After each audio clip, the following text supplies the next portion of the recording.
Good morning. We're gonna give this a try and see if my voice holds out. Can anyone hear me? Yes, okay, good. So thank you for being here.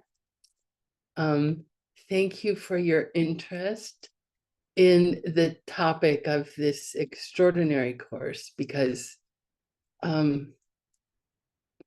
with it, we can be training our minds so that we can not only work with the different logical syllogisms about emptiness, but even just to work with what we experience in our lives. We can use logic for everything. It's such a great tool.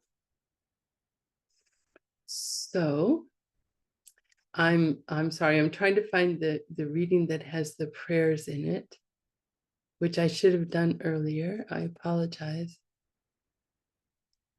So in the meantime, think about your motivation for being here. Why are you here? Make it as big as you can and as heartfelt as you can.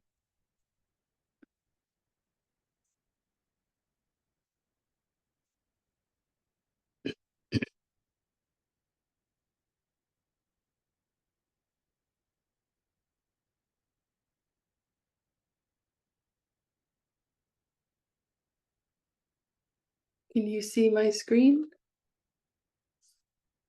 Great.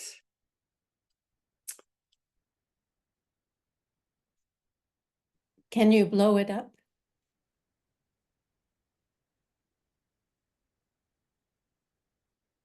Much better. Are you going to read the Tibetan or the English? Let's do the English. Much as I would love to do the Tibetan.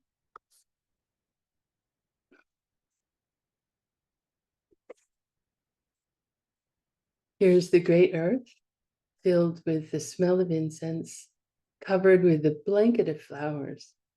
The great mountain, the 4 continents, wearing a jewel of the sun and moon. In my mind, I make them the paradise of a Buddha, and I offer it all to you. By this deed, may every living being experience the pure world. Idam Guru Ratna Mandalakam Niryatayami.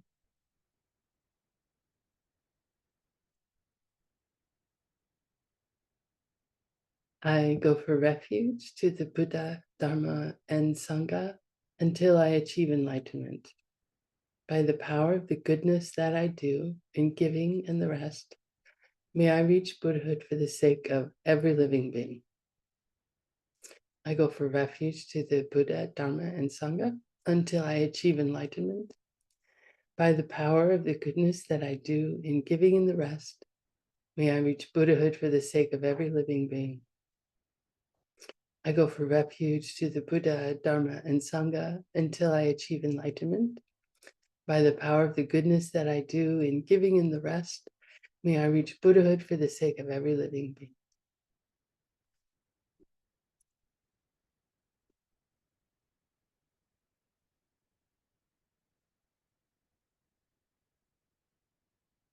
So how are folks doing with the readings and the homeworks? Everything good? Everyone has their mics muted and their videos off, so I can't tell. So I just hope you're doing well. Readings are hard. Yes, readings are hard. And it's dense. Indeed, very dense. So the recommendation that Geshe Michael gives to people or that he gave when he taught this course is to yes, it's long, it's very long, is to just not to read it like a book, you know, certainly not to read it like a novel, But take a syllogism and just sit with one syllogism and sit with it until it makes sense. And then you can move on to the next one. So the goal is really not to finish all the readings as quickly as possible. The goal is to be training your mind in a way of thinking and approaching basically how it is that we experience reality. You know, what's going on, what's real, what's not. And excuse me. So just take your time. He said also that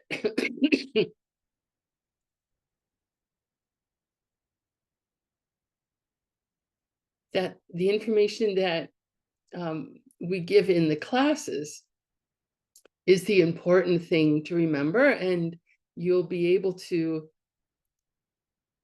do your homework and do your meditations with the homework.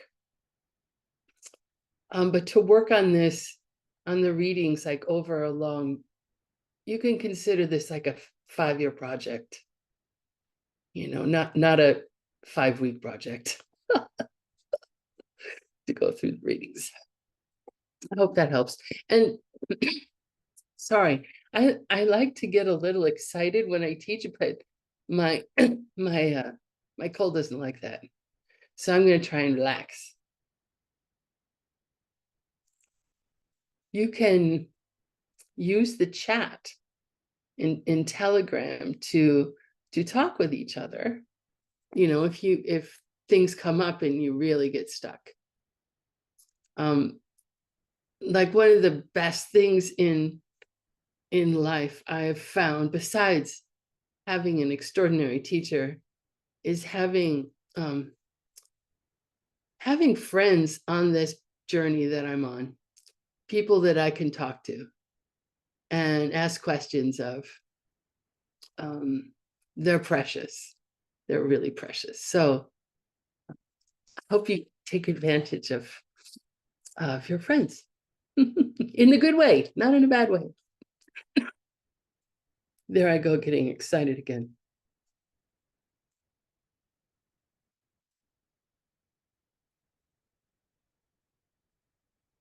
So for me, I'm not really a PowerPoint person. So what I'm going to do is share with you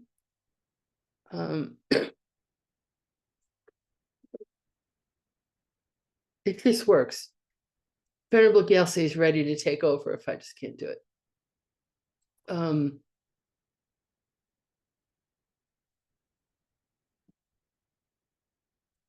Is I'm going to share with you the Tibetan, and that's going to be a little challenging to make big, but hopefully. Oh dear. Software is so interesting. It changed the font on me without my participation.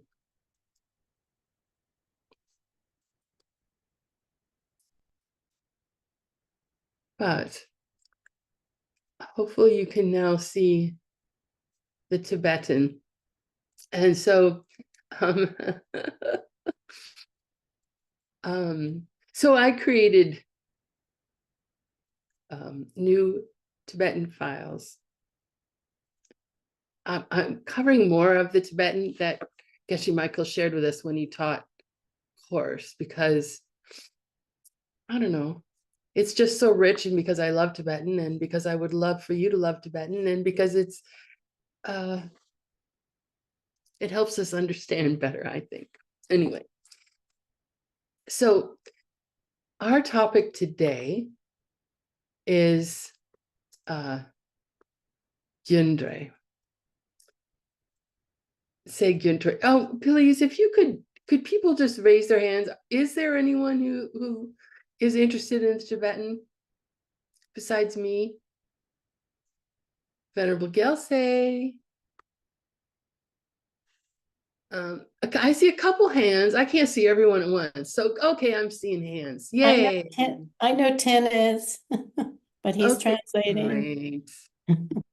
Excellent. Okay, good. So Gyundre, and those of you who've been maybe coming to mixed nuts classes or even have taken other classes with ACI, you're familiar perhaps with the word gyu and the word dre. So Gyundre is just a combination of these two, oftentimes happens in Tibetan.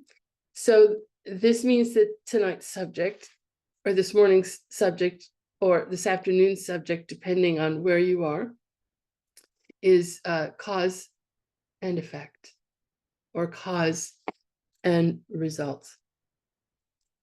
So gyu is cause, and ndre has a heavy prenasal there. Ndre. Ndre is result or effect, with an E, effect. So there are in the literature of logic two different presentations in the Dura on causes and results. And fortunately for us, we're studying the easier one. And maybe in another 5 or 10 years, Adam could teach us the other one and make a whole new ACI course on the second one. That would be cool. Okay. So we're going to start with the cause.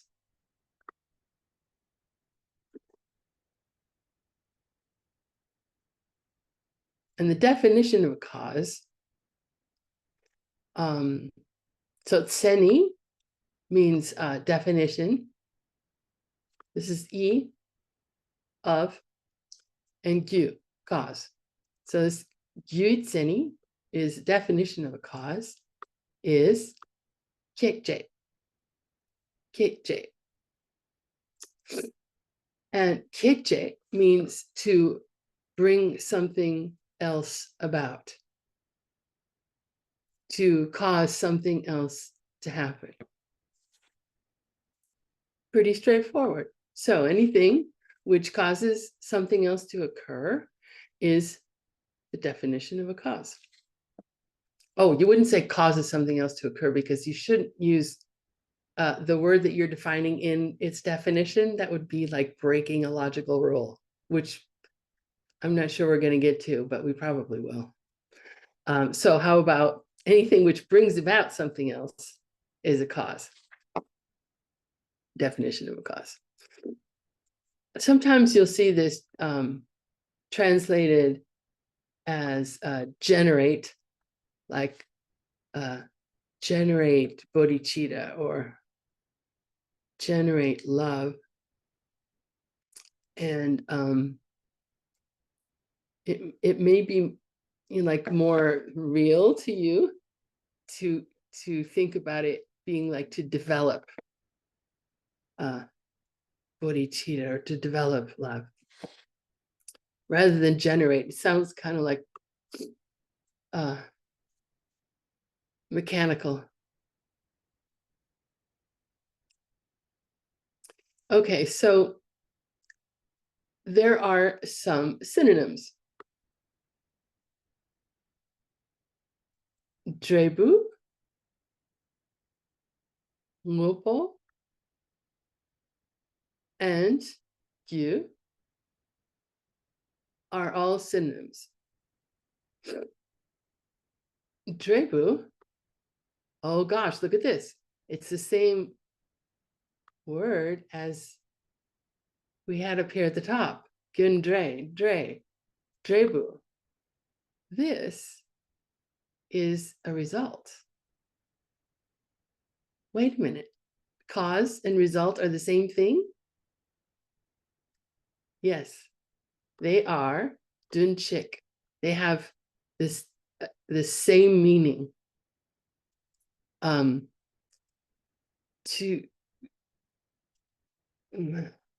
anything that causes or brings about something else is automatically the result of some other cause.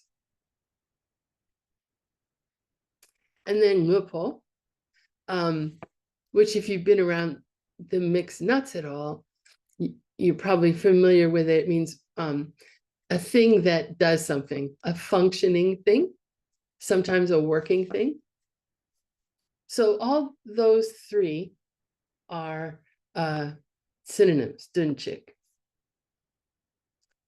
Cause, result, working thing.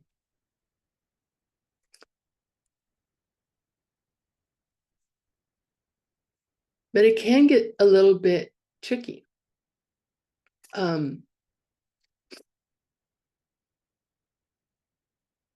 We might want to go looking for, oh gosh, is there something that it is a result but not a cause? So if we think about something like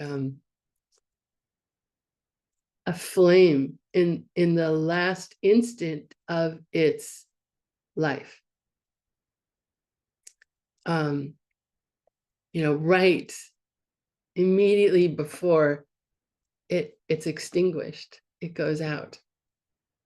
Is that also a cause?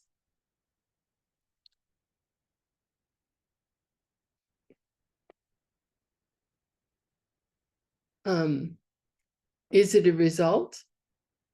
Yes, we know it's a result because it had moments of flame right before it. And we're going to get into that tonight. It's called a Nerlengi Gyu, a material cause. Its material cause was the flame of the moment before. So we're talking about the last instant, and then the moment before the last instant was its cause. But so it's a result. But does it cause something? And there's going to be a little, it's a little bit tricky, and different schools will think about this a little bit differently, because different schools think about what's going on with perception a little bit differently.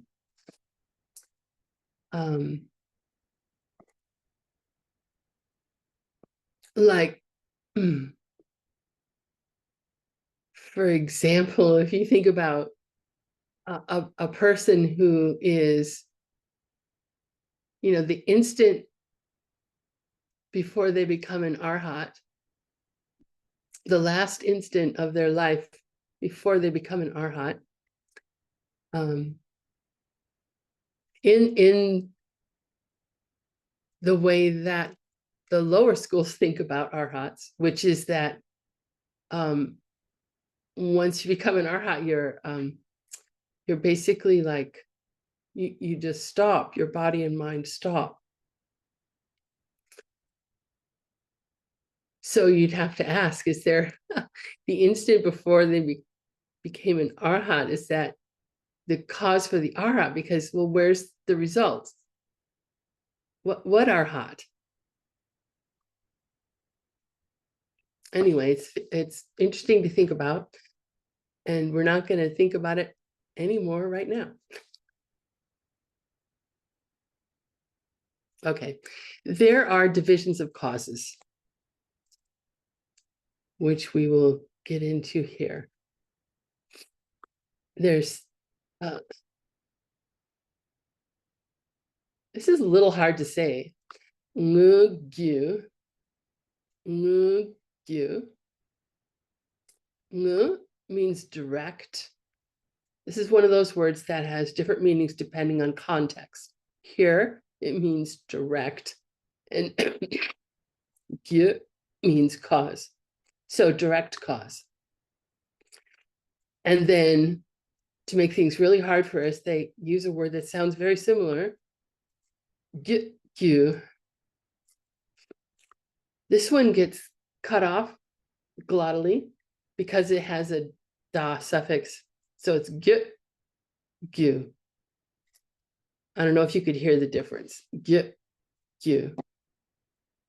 And gyu means indirect. And gyu means, oh, I can't hear anyone. Cause. It means cause. Excuse me.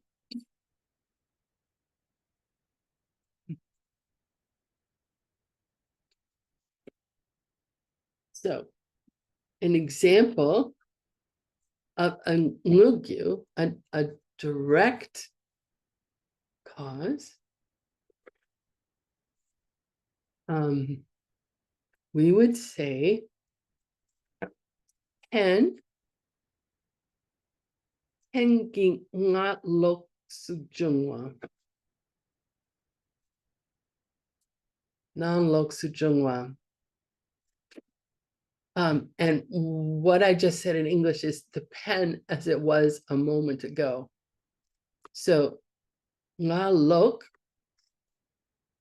means like flopped over from the into the past.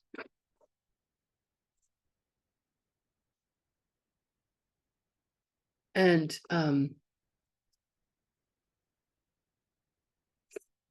so it's the sorry. Junwa is like to become as it was a moment ago. So the pen as it was a moment ago. So why is that an example of a direct cause?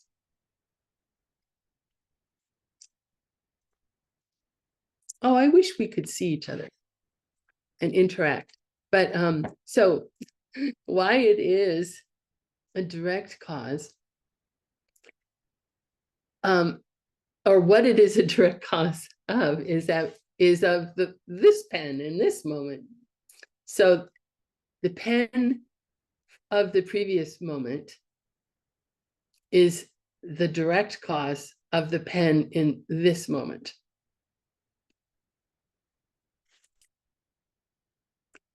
Now, what do you suppose the direct cause of the pen ginga loksujung, the pen of a moment before, also has a direct cause, right?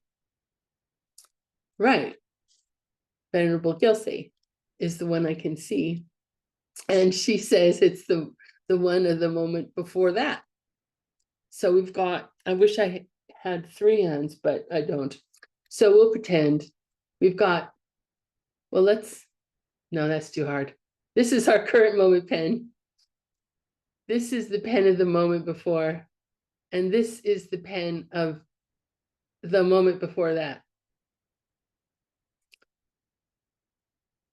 We'll call it 1, 2, and 3. So 1 is our current pen. 2 is the pen of the moment before. And 3 is the pen of the moment before the current pen. So the pen of the moment before, 2, is the direct cause of 1, the current pen. The pen of the moment before is the direct cause of the one that's hard for me to move because it's not my finger, is the pen of the moment before the current pen, number 2. Now, what relationship do you suppose the pen of the moment before,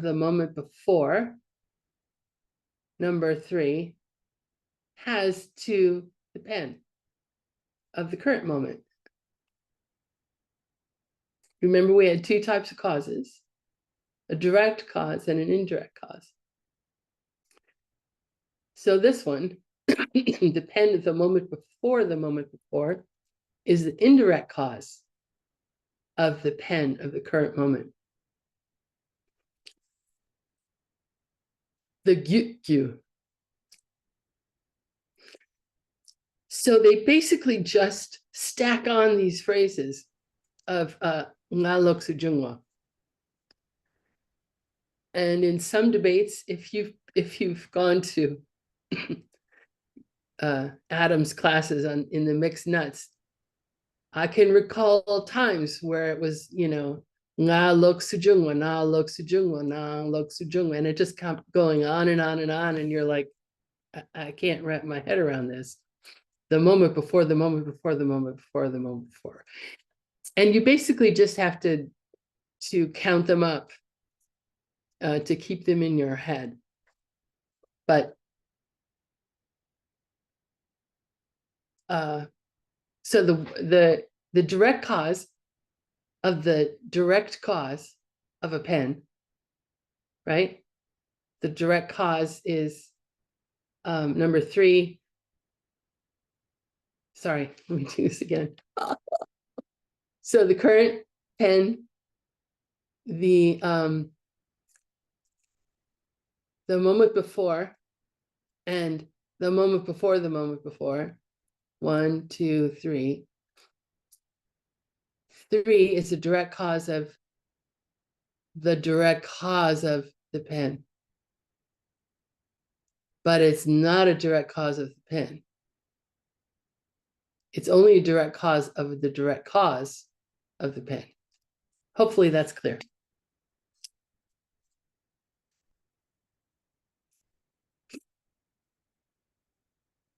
And this comes into play with your meditation homework for this week, this next few days, is you're going to be like going back in time.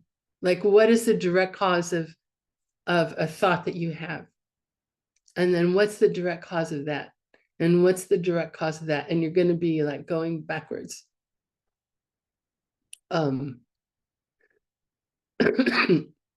Excuse me. I'm sorry, I don't know how to mute when I'm sharing my screen. So I'm just going to run in the other room for a second.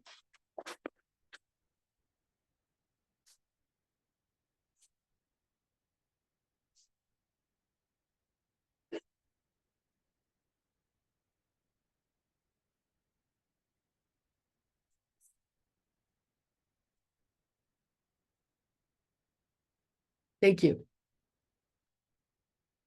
So you're going to be going back and looking at where does a thought come from? What caused that thought? Oh, what caused that thought? And there's a certain stage in meditation. It's called Jarlam Supa,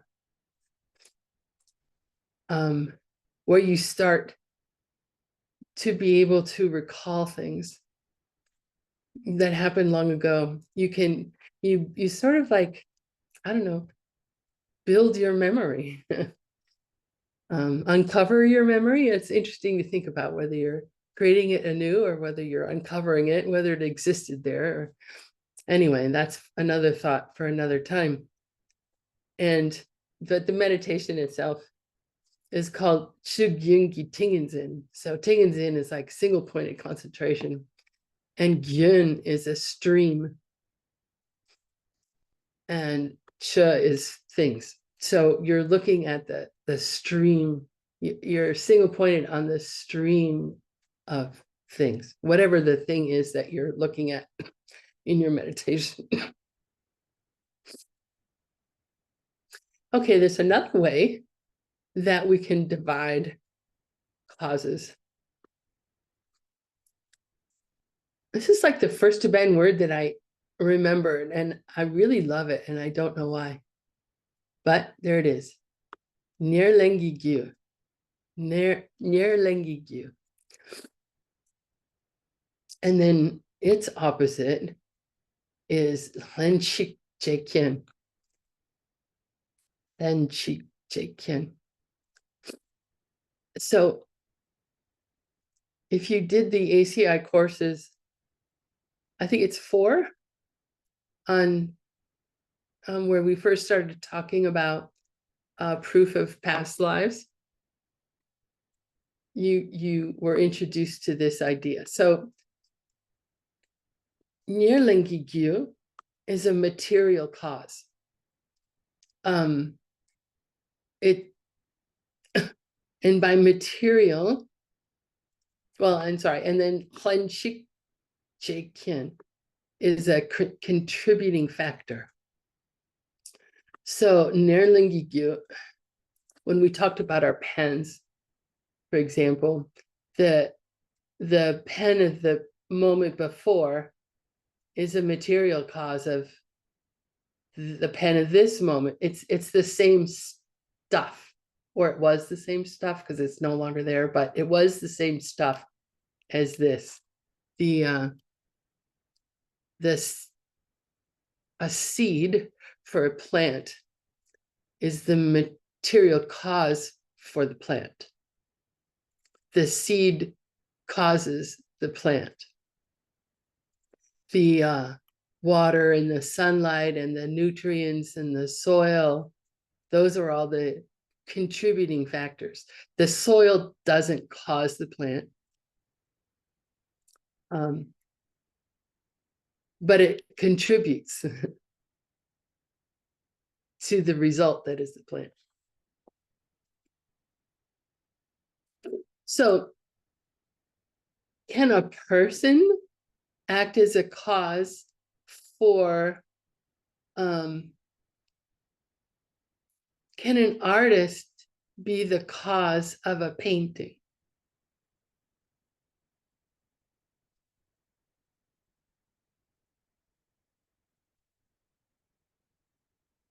They help bring it about. They're a lenshik chicken. They bring it about, and it comes from like their ideas and their heart and the movement of their hand and the brush and the paint. But the cause of a painting is paint. The paint is the same material as the painting. And I just realized that's one of those tricky English words, because painting can be a verb. The artist is painting with paint. And it can be a noun. The artist has painted a painting. So I'm sorry, I chose a difficult word for all of you who don't speak English. So let's use a seed and a tree. Can the gardener who's planting the seed, is the gardener the cause of the flowers? The gardener is a Hlenshik Chekin, is a contributing factor to the material cause bringing about a result. The seed bringing about a result of oh,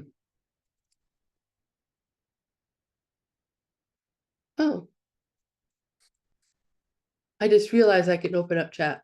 Sorry, it only took me 7 years to figure that out.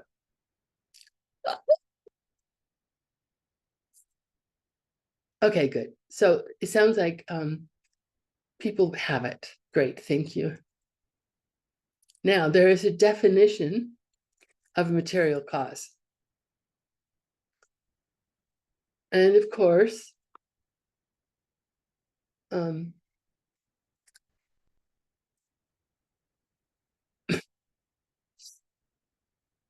it's not that challenging, actually, even though there are many words. So the definition, you could say the Nerlingi Gyui Tseni, Tseni means definition, Nerlingi Gyui Tseni is Rangi Tse Dutsor Keche.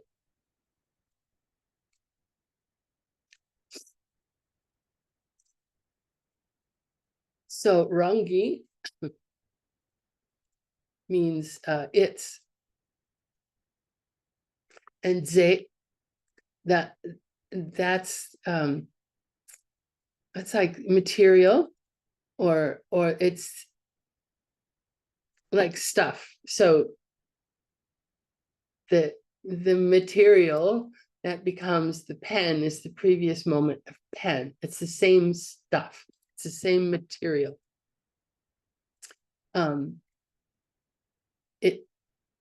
It can also be immaterial, like with your thoughts.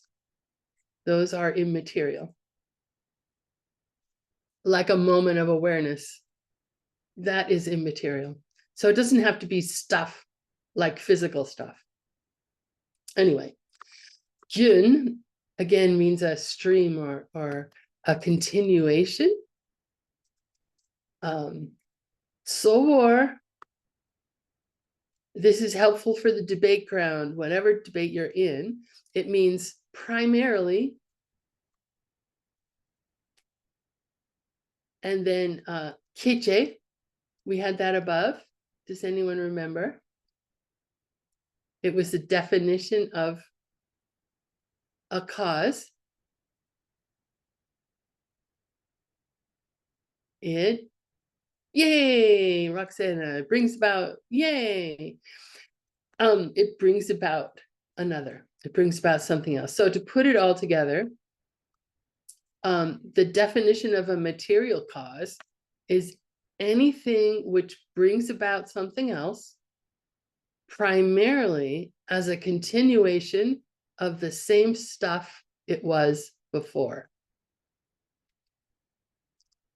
Anything which brings about something else, primarily as a continuation of the same stuff, the same material as a continuation of the same stuff or material. So the paint for the painting, the seed for a flower, the last instant of your Bardo life for the last instant of your consciousness in a Bardo life, for the first moment of consciousness in the next life. And then that's what your meditation is going to be about. So have fun with that. And please do share if you get back to the Bardo. I'd really love to know what that's like.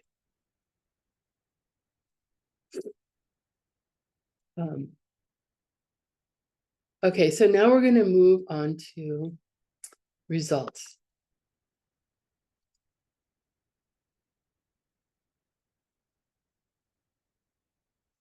So Drebu, remember, that means result, and Seni. So, oops, that's not what I wanted to do. Wikipedia does not know that word. Drebu Seni. And the definition of a result is Kitcha. Now, oh my gosh, that sounds so similar to Kitche. But there's a difference, a couple of differences. One, K is spelled differently. This one has a ba prefix. And then second, the second word is different. So this is ja. And for the cause, it was J. Where'd it go? J.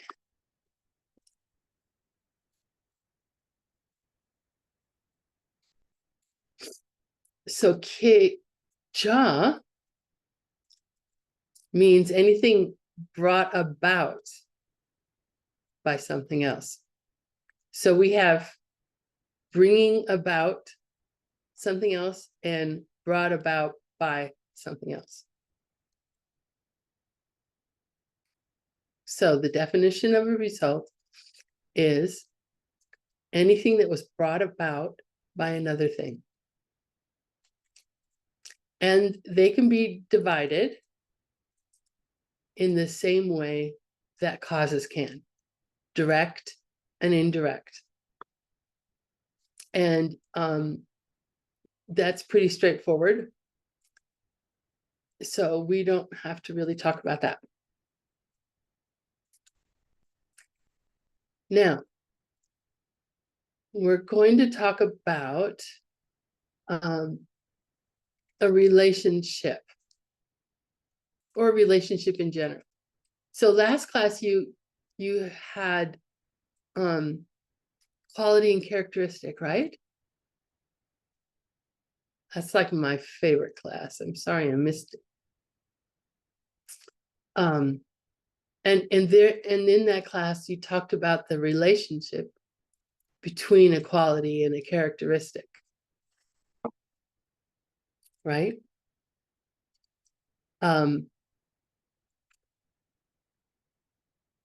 And there was a relationship called Dakchiki Drelwa, which I don't know if Venerable Gyelse shared that Tibetan word with you. She probably did. Dakchiki Drelwa. To be one is to be the other. So, like, for example, to be an automobile is to be a car, automatically.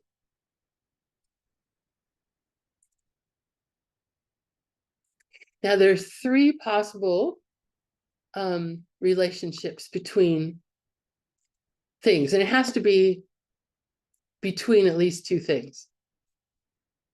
A thing doesn't really have a relationship with itself. It is itself. So we're talking about between two things.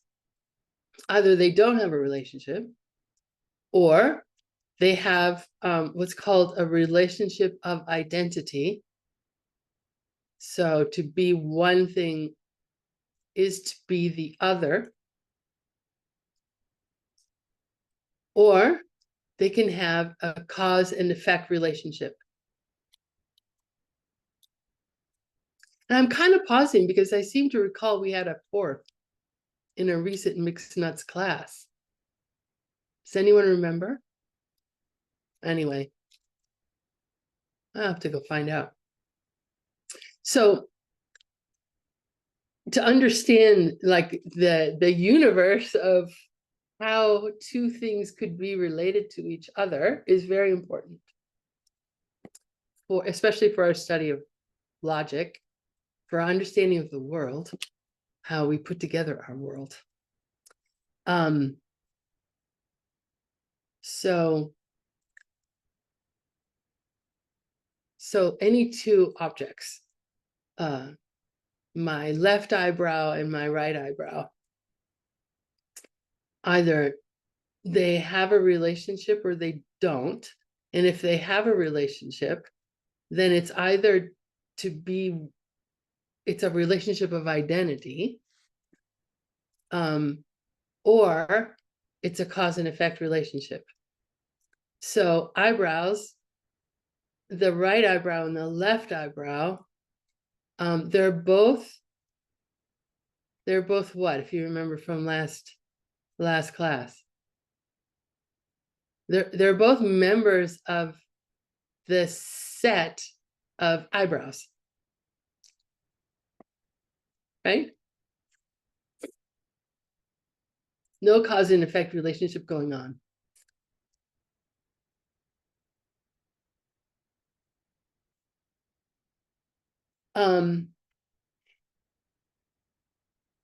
But if something is the relationship of identity can be, I don't know if they really fit the definition of a relationship of identity, even though they're both eyebrows, my right eyebrow and my left eyebrow. If I take away my left eyebrow, my right eyebrow doesn't go away. And that's one of the tests of whether it's a relationship of identity. But it's not even a two-way test. Like, there's really no relationship going on between between these two, they have a relationship with the set called eyebrows, but they're each just members of the set. They're each particular instances of the set called eyebrows. Thank you as I work my way through that one. So they have no direct relationship. What is the relationship between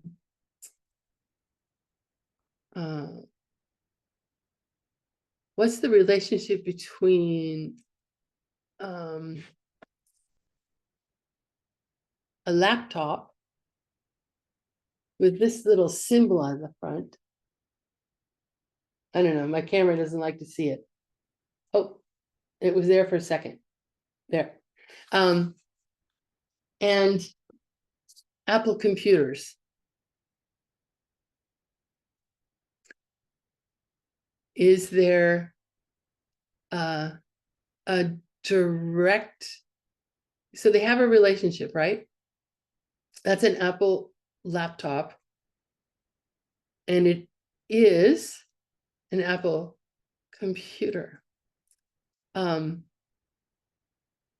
But if I were to take away all the laptops, not only would everyone cry, because everyone depends on laptops, but I wouldn't be taking away all Apple computers, right? There would still be other handheld devices and iPhones and iMacs and who knows how many other types of Apple computers. So there's a one-way relationship between the laptop and Apple computers. To be this is to be an Apple computer, but to be an Apple computer is not necessarily to be this. Could be something else.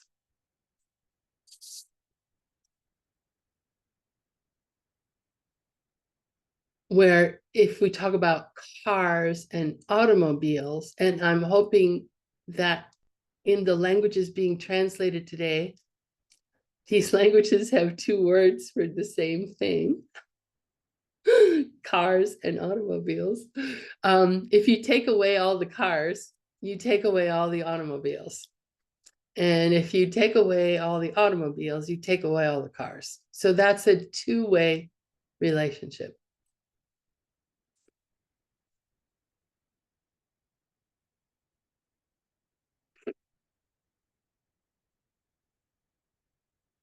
So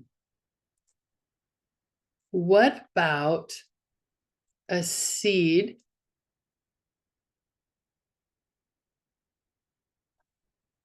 and a tree?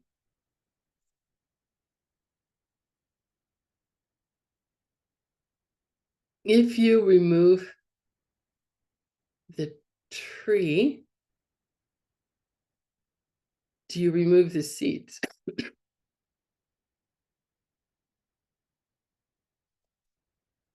I'm waiting for a smarty pants person to tell me, wait a minute, the seed already disappeared. If there's a tree, there's no longer a seed.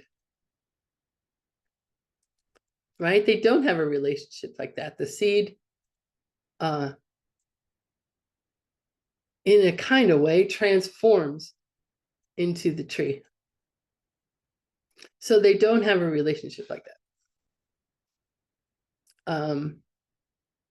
If you removed all the seeds in the world, we wouldn't get any more trees. If we removed all the trees in the world, it would have no effect whatsoever on whether seeds had existed to create trees.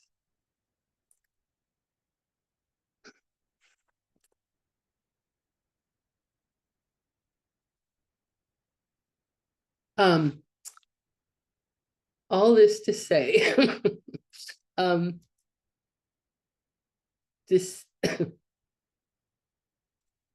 the seeds as a cause of trees aren't the cause of trees until the trees are around. So the cause is not a cause until its result exists.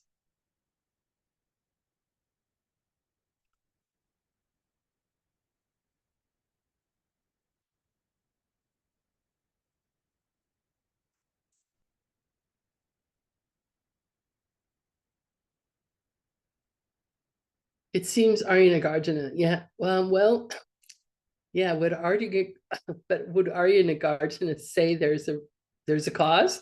What cause? Was it the last moment of the cause? Was it the last moment of the last moment of the cause? What's the cause? He blows it farther away than that, I think.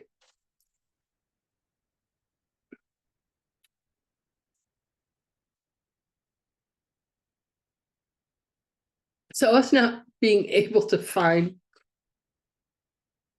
which part of the cause, like of the seed turning into a sprout, when does a seed turn into a sprout? Is it the first little hair that pops out of the seed? Or, no, sprouts aren't sprouts until they've got a little, they've got a little growth and a teeny tiny little leaf. That's a sprout. Well, then, is it the first teeny little bit of the leaf that comes out? How long does that little leaf have to be in order for this to be a sprout? And you can keep on trying to look for what that is. And you can't find it because everything can be divided. Like I tried this experiment once. I was house sitting for some friends, and the property across the street had this beautiful tree that was about 80 feet tall. It was just gorgeous. And I love that tree. Because it's in the desert. And when you see something that big in a desert, it's like, it's like holy stuff there. And they had to, and the neighbors had decided to chop it down. And because it's such a big tree, it's a very long process. And so I decided I'd watch. When would this tree no longer be a tree? So I watched as the tips came off, and the next 5 feet and the next 5 branches coming off, but there's still the main trunk, and so on and so on, and all the way down, and then they dug out the roots. And I still, like, the tree is there. Like, that's where the tree was. And what tree? There's no more tree, but my mind was like, that's where the tree is. It was just such an interesting, I don't know, interesting thing to see how my mind had created that tree. And why it may have had a little bit of association with something in reality. As that thing in reality started to disappear, my mind was still holding on to tree. Anyway, that's the emptiness of trees.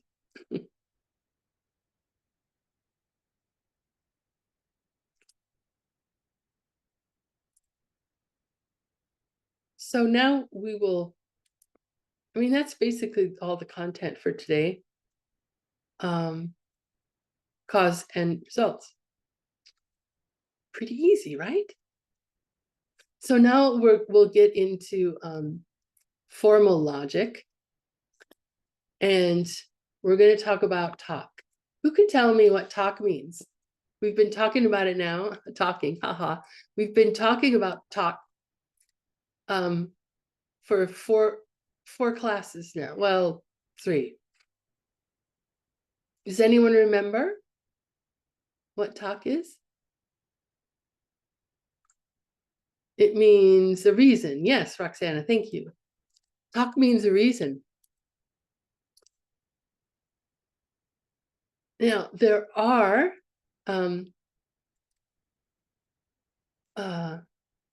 three kinds of reasons. So when we talk about reasons in logic, we could be talking about any one of three different things. We could be talking about the whole logical argument. Take a sound. It's a changing thing because it's made. Those three parts, that could be called a talk, a reason. Or it could be in our take sound, it's a changing thing because it's made. The reason is because it's, wrong finger. Sorry, I don't mean to be flipping you off. Is because it's made. So that is the talk of the talk. That's the reason of the whole syllogism, because it's made. Now there's another layer, and that is the main thing of the reason given in a syllogism or in a logical argument. So being made. That's the main thing in the reason within the reason. So we've got three levels. So talk can refer to the whole argument. It can refer to the reason given in the argument, or it can refer to the main thing mentioned in the reason given in the argument. So we talked about this one in an earlier class, or I should say Venerable Gyelse did. There's a definition of a reason. Can anyone tell me what that definition is?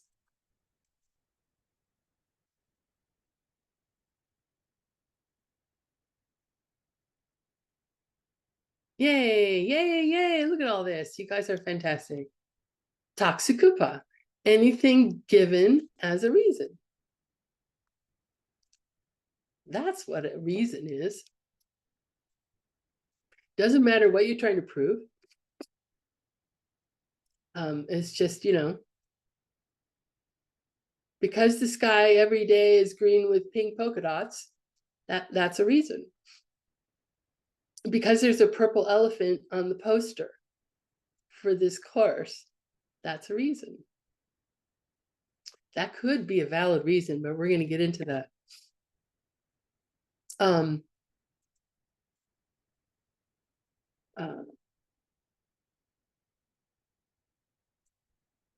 There is a difference between just a reason like a pink polka dotted, because it's a pink polka dotted sky, and because the sky is blue, maybe. But okay, I'm going to stop trying to come up with examples before I tell you what I'm talking about. Okay, there are two kinds of reasons. There are incorrect logical arguments, and then there are tak yang dak. There are correct reasons. Tak yang dak.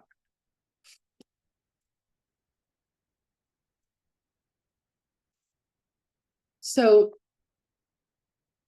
this can apply to any of the three levels or types of reasons that we talked about. The whole logical argument, the reason given in a logical argument, or the main thing in the reason given in a logical argument.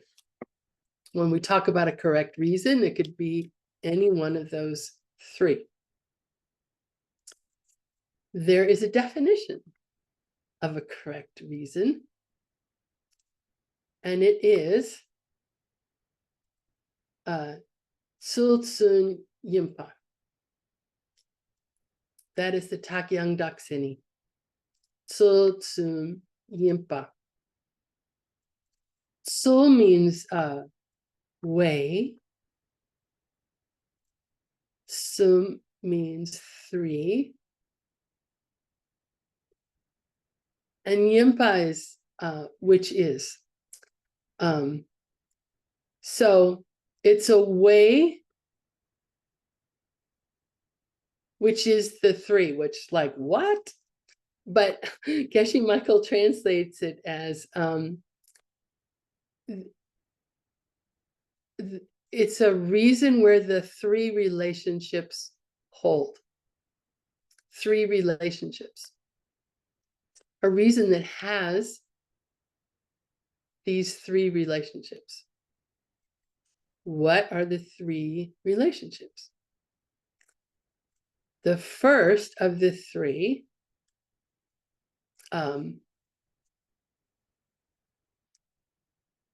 is called chok-chu. Chok-chu. And that's a relationship between the reason and the subject. So in the syllogism or the logical argument we use a lot, take sound, it's a changing thing because it's made. There's some relationship between because it's made, or forget the because. That's just a connecting word. It's a made thing, and the subject, sound. Sound is a made thing. Yep. Sound is a made thing. That holds. Someone put in the chat, the reason is the quality of the subject. I think that may be going a little too far to say it's a quality of the subject, and I'm not sure I can tell you why I think that exactly. And I'll have to think about it.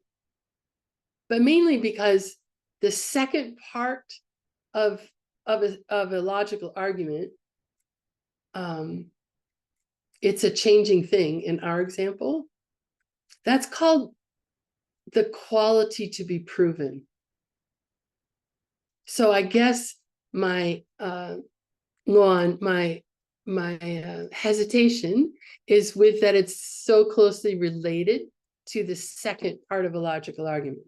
And I wouldn't want people to get confused between those three parts: the subject, the quality to be proven, and the reason that the quality holds. So, and the reading will get in more into choke. There are different kinds of choke that we will come into contact with in our careers as Buddhist logicians. Like mitun chokes and tun chokes. But we'll see. So in our, I think I already went over this, right? Take sounds, they're changing things because they're things which are made. And it meets the first test, the chok-chu, because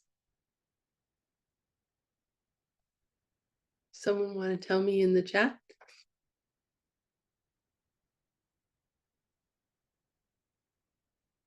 Because things which are made applies to sounds.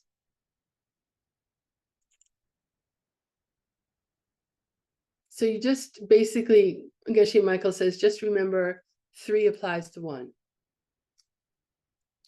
That's the first test, or the first part of a correct reason.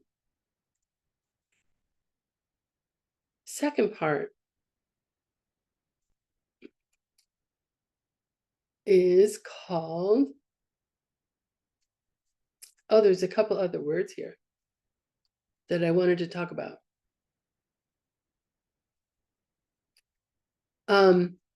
This is an important concept.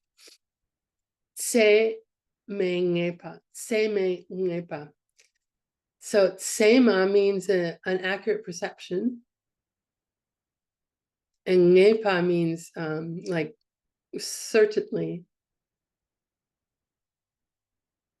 And what this refers to, tse me ngepa, is that whoever it is you're debating with, they must have already had an accurate perception of each of the parts, each of the three parts of the logical argument that you're presenting to them.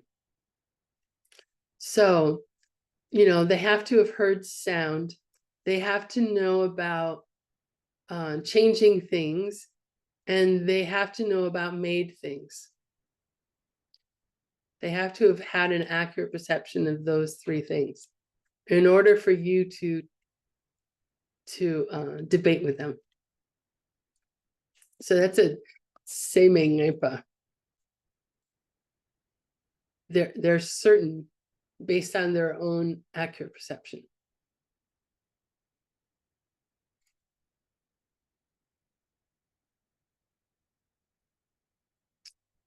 And then draw jepa is just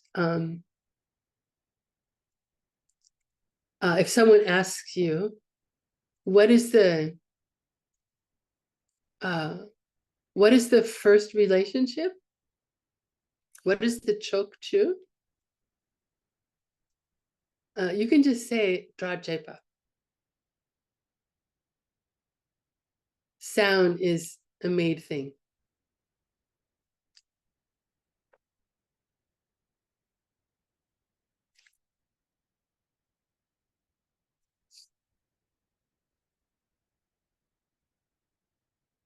Okay, so second relationship.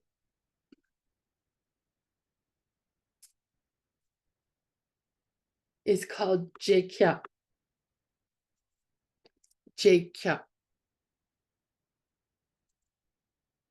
There's a positive necessity between the reason and the quality to be proven. So in our example, the quality that you're wanting to prove is that it's a changing thing. Sound is a changing thing. So that's number 2.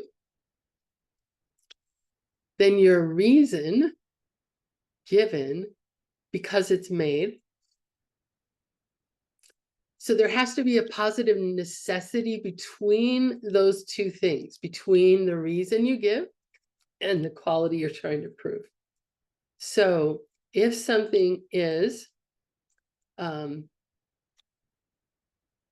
made, it has to be a changing thing.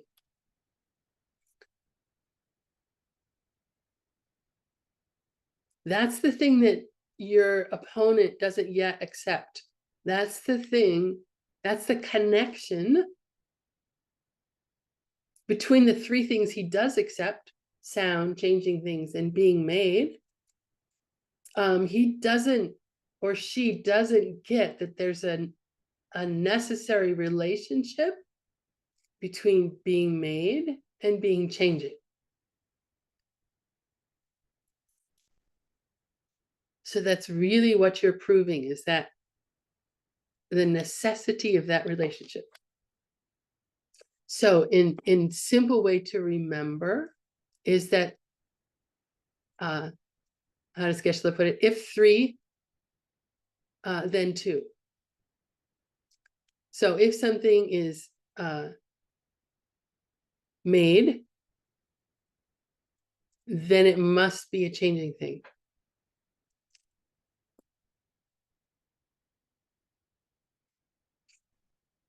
So chokchu was the relationship between 3 and 1, between the reason and the subject.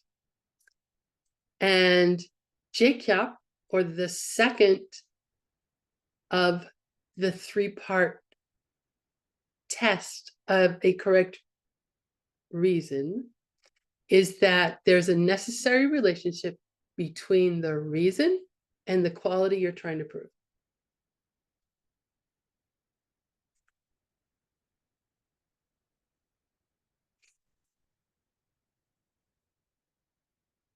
So the JCAP for the proof is that Jena mitakte kya.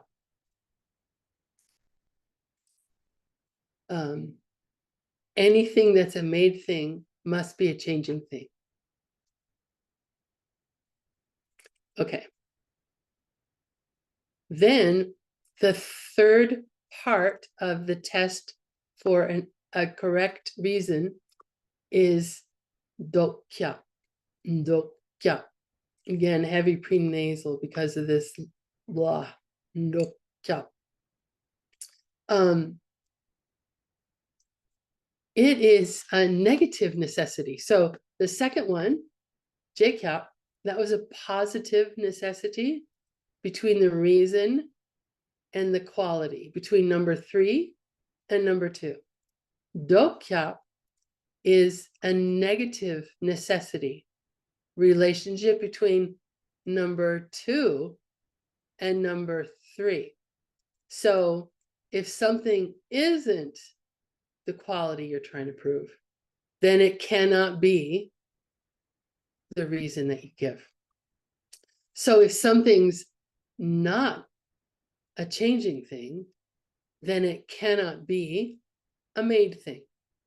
In our simple syllogism of take sound is a changing thing because it's made. If it's not a changing thing, it cannot be a made thing. So that's the third relationship that has to hold true for a correct reason, for a takyangdak. There are a few other details just for fun. Take sound. Someone says, take sound. It's a changing thing because it's sound. And that's not a good proof. It's illegal to say, to use as your reason the same thing as the subject. You know.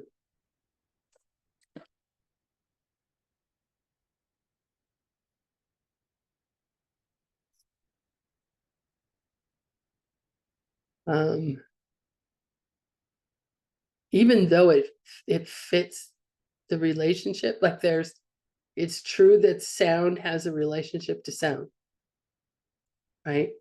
Sound is related to sound. Although, wait a minute, didn't we say earlier that relationships are between two or more things? Oh, maybe it's two different sounds. It could be a particular sound is a changing thing because it's sound in general. Then it would be, you know, it fit the 3 tests, but you have to change things slightly when you give your reason. So you could, for example,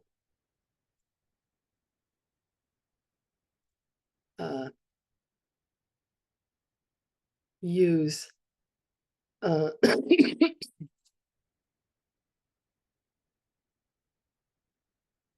like there are 2 different statements. If you say take sounds, they're changing things because they're made, and take sound, changing things exist because they're made.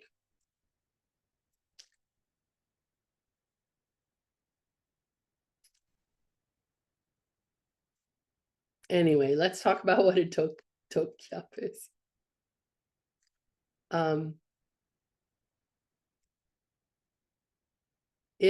We did talk about that, right? If something is not changing, it cannot be made.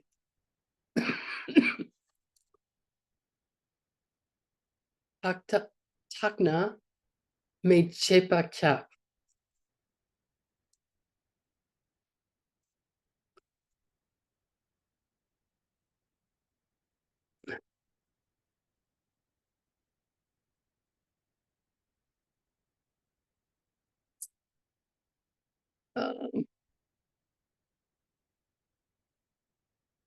Okay, so we'll talk about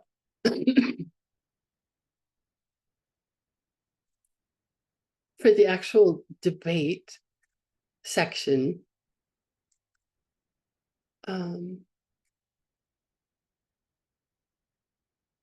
We are going to talk about Dra Chen Mi Tak Te Chepe Chir. Dra Chen Mi Tak Te Chepe Yimbe Chir. Consider sounds, they are changing things because they're made. Now, if you get this given to you as a debate, how do you respond? Well, first you might kind of laugh because it's correct, yes.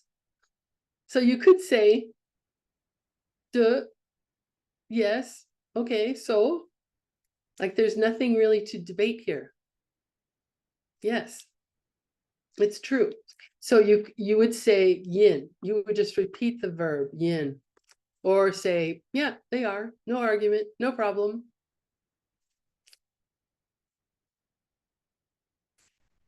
And then the person would say, oops, I did that a little bit wrong. Let's take sound, Dra Chen. It's a changing thing, Ma Jepechir, because they're not made. And so now we have an incorrect reason. So you want to say that it's wrong, and you would respond, Takmadru. The reason doesn't hold. The reason isn't established. Drup is to establish. Madrup isn't established. So that the talk is not established. You know, in other words, you blew it, that you didn't make your point. So when something ends in cheer, one of the answers you can give is tak madru. The reason doesn't hold, the reason's wrong. So another possible answer, you say, let's go back to, let's take sound. It's a changing thing because it exists. And then what would you say to that?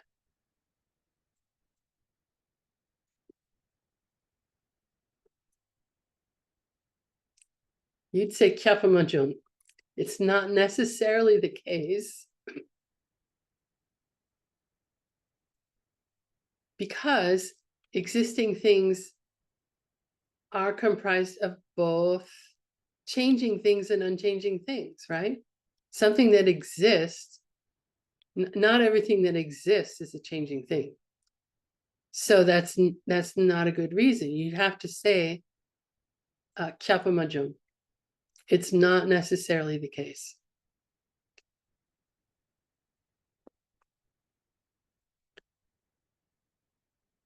Then there's another kind of argument called a Telngyur, and these are the ones that I think Geshe Michael likes the best. Telngyur, and it's basically a statement of necessity. That's what Telngyur means. So if we have our someone comes and says, dra chu chin, mitakte, yupe chu. So the same one that we had just a moment ago. Takes sound. It's a changing thing because it exists. Then instead of saying Kyafa Mahjong, instead of saying it doesn't necessarily hold, you come up with an absurd consequence of their ridiculous statement. So you would say something like, Tongpa ni mi takpa ma yimpe tael. Are you saying that emptiness is a changing thing? Because emptiness exists and it's not a changing thing. So you respond with something that fits the quality they're trying to prove, but isn't, no, I'm sorry, something that is within the reason they're giving. So some existing thing, because they said take sound, it's a changing thing because it exists. You take some changing thing that doesn't fit the quality they're trying to prove. So Tongpa emptiness exists, but it's not a changing thing. And you try to ask them if they're being ridiculous, if that's what they mean.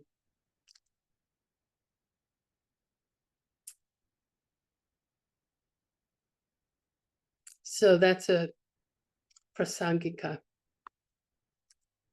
That's a, Geshe Michael has translated them as a,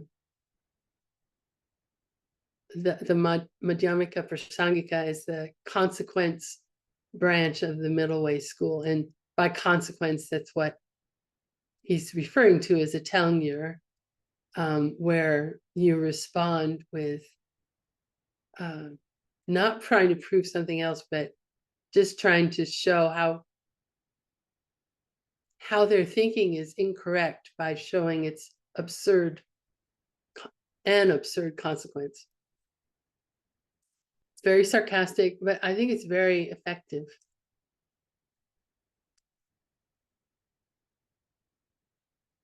And that's what we have for today. Anybody have any questions?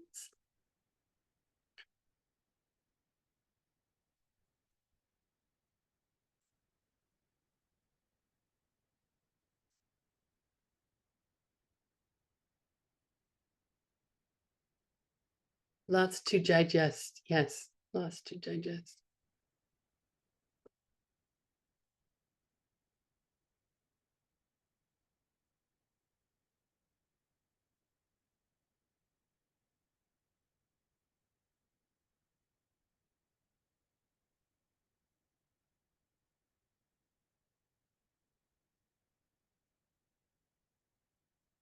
Okay. Oh, what can I do if and you also tell, yeah. So if you're stuck with something, please use the Telegram chat, and let's have chats on questions. Let's help each other out.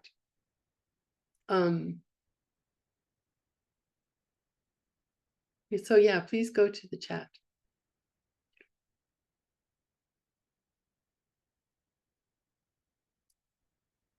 I've heard the word prasanga. Is it a wrong word? No, there's, I'm not a Sanskrit scholar. There's something about an ika at the end that means something in particular.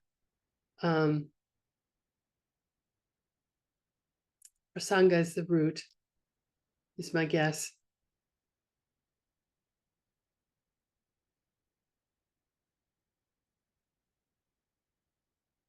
Do we have any Sanskrit scholars in the room?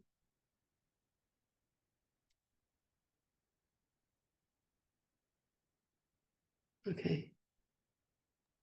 There's a question about Rikchi and Dunchi. Can you explain the relationship between them? And that's what you talked about last time, right? Yes, but I'll let you. You're going to let me? Yeah, please. It's your class. I did not read up on that, but let me find it.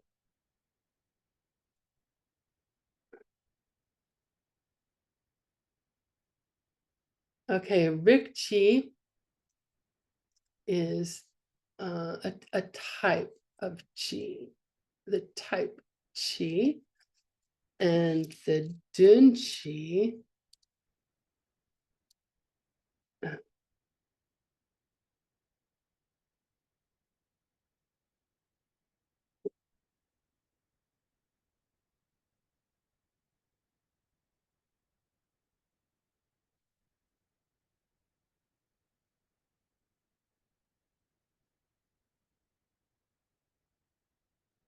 yeah, I'm sorry. I did not, like, I'm in the midst of a cold and I've been out of it basically for 10 days. And I'm sorry, but I did not study up on the previous 3 classes. Okay. So, Venerable Gyelse, can you please take this? Okay. Yes. Didn't mean to put you on the spot like that, but I didn't want to cut into your class. So Rikchi is a general category. It's just, and a Dunchi is an object that you, if I remember correctly, I should check up on it too. A Dunchi is something that you have not seen, but have heard about. Say like the classical example I remember Geshe Michael used was the Eiffel Tower. You haven't seen it personally, but you have a mental image of it. So it's something that you have a mental image of that you have not experienced personally. And Rikchi is just a general category. It's just, it's, so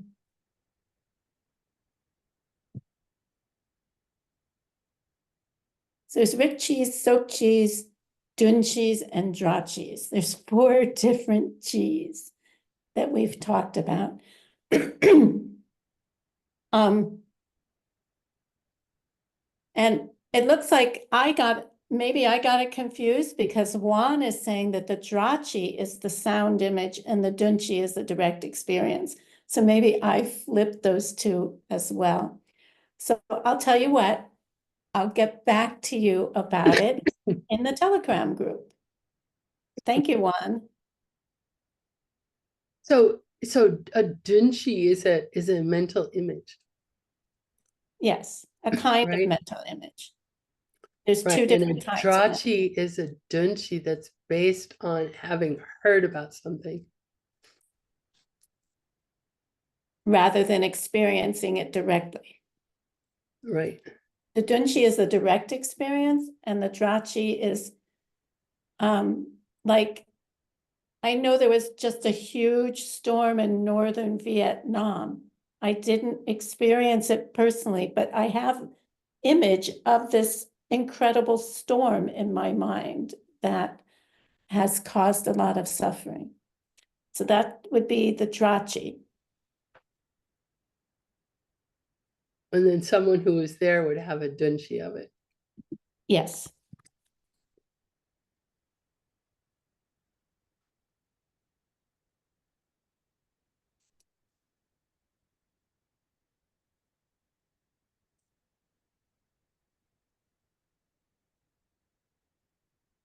So in the process of creating the pot, where is the Rikchi? Well, that's an interesting question. I mean, I'm sort of like interested in this creating pot, and then also where, like, is there a location for a chi? Is there a location for general as far as types?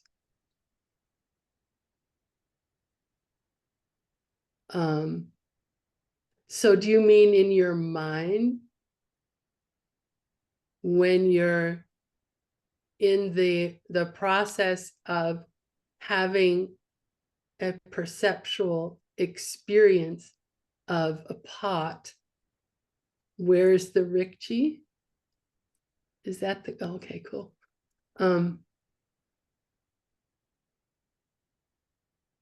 The Rikchi's like a family or a category. Right, Rik meaning type. right. So we could put all knowable things into it. Right. Chi just means general. So it's a family, a category, or a type. There's an interesting thing that I wish we could do, but we're not here in person, so we can't. So I'm just going to describe it, and I'm going to ask you to do it on your own this week. And that is, you need a friend, someone who's physically around you, and ask them to put a small object into a paper bag, one that you can fit your hand into, okay? And not to tell you what that object is. And then your assignment is to put your hand in that bag and then just watch what happens, what processes are your mind going through, because your mind wants to identify that object. Your mind is going to try and identify that object as quickly as possible. Like, that's what our minds do. They are object machines. All they're doing is taking in raw data and making objects as quickly as possible. That's what we do. But with this little Slow down. experiment, slow it down, Utpala, and you too, when you do the experiment, slow it way down and try and see what's going on as your mind is trying to create an object out of this unknown thing. It's going to look at soft and hard. It's going to look at temperature. It's going to look at weight. It's going to look at so many different things, and just allow it to unfold. And then maybe that will help answer your question about where the rikchi is when you're creating a dunchi. Dunchi. Cool. Very cool. I love team teaching. And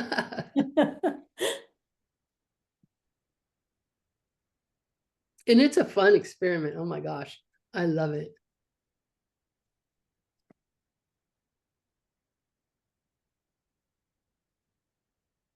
Are we 3 minutes over?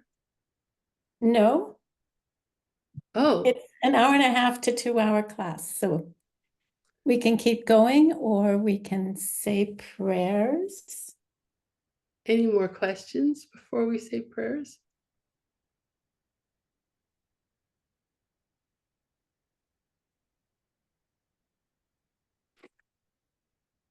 Everyone knows everything. Yay. Including me. Including me, yeah.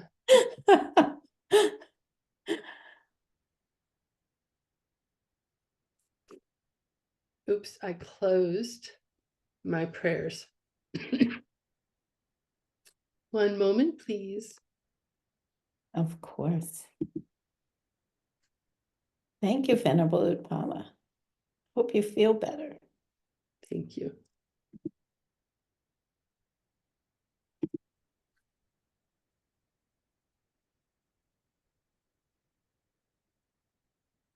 Okay, let's dedicate that we all have very clear thinking, so that we can see the nature of reality directly as soon as possible, if you haven't already.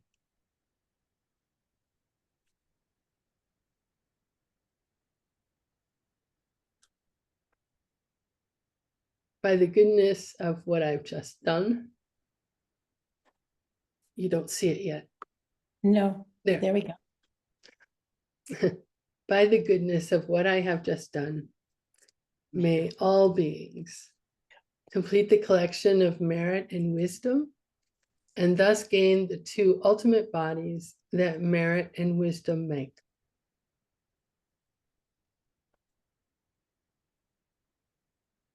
So thank you again for your interest in this course. Thank you, Venerable Gyelse, for teaching. Thank you, Geshe Michael, for teaching us. Thank you all the masters of the past who took the time to write this down, which they didn't write, they carved into paper or wood. And thank you, Internet, for connecting us all together as if we were in the same room. And thank you, Zoom. And I'm just grateful for all of it. It's really miraculous that this has all come together. Okay, see you next time.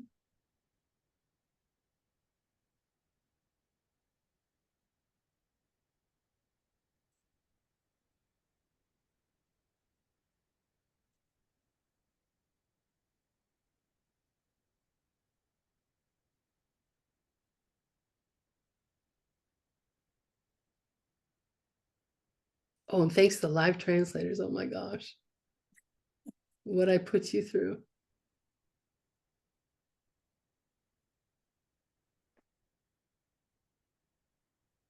I'll have to pay you back over lifetimes and lifetimes in the future.